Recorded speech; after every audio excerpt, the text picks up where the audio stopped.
Bonjour tout le monde. Les énergies de cette semaine, c'est pas trop compliqué. Cette semaine, on a eu 2 jours de Rosh Chodesh Adar. Dans la Gemara, c'est marqué Mishenichnas Adar, Marbim Besimcha. Quand le mois de Adar arrive, il y a plus de simcha. On fait plus de simcha. C'est quand même un commandement qui est un petit peu bizarre, parce que comment est-ce qu'on peut exiger de nous d'être joyeux alors que parfois c'est pas toujours le cas à l'intérieur. Et en fait, j'ai lu un article intéressant.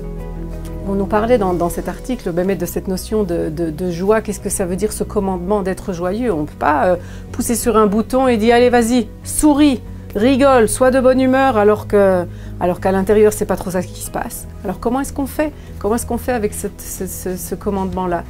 Il y a une différence entre un mot dans un dictionnaire et un mot que l'on met dans une encyclopédie. Dans un dictionnaire, tous les mots sont égaux. Ils ont tous une autre signification, mais il n'y en a pas qui sont plus importants, qui sont moins importants. Une encyclopédie prend des notions. Elle prend chaque notion et elle explique. Elle prend les notions qui sont importantes, elle les explique, elle agrandit le sujet autour de toutes ces notions-là. Et c'est un petit peu ce qu'il faut comprendre sur la simcha. La simcha, ce n'est pas juste un mot. C'est pas juste, ok, poussez sur le bouton, soyez heureux, souriez et tout ira bien. La simcha, c'est une notion, c'est quelque chose de beaucoup plus profond. C'est comme si on dirait par exemple à quelqu'un que la gymnastique c'est quelque chose de positif et qu'un docteur par exemple se mettrait avec son patient et lui dira écoute, si tu veux vivre jusqu'à 120 ans, si tu veux être en bonne santé, il faut absolument que tu fasses de la gymnastique. C'est pas juste un mot, c'est une notion qui est en rapport avec la bonne santé, avec beaucoup d'autres choses. C'est la même chose pour la simcha.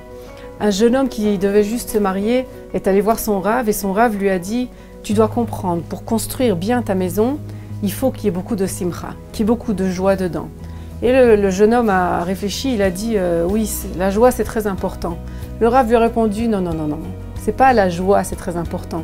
La joie, c'est une notion sur laquelle tu vas fonder ton foyer. C'est bien plus que c'est très important. » Et c'est ça qu'il faut comprendre, et c'est ça ce message de Marbim Besimcha.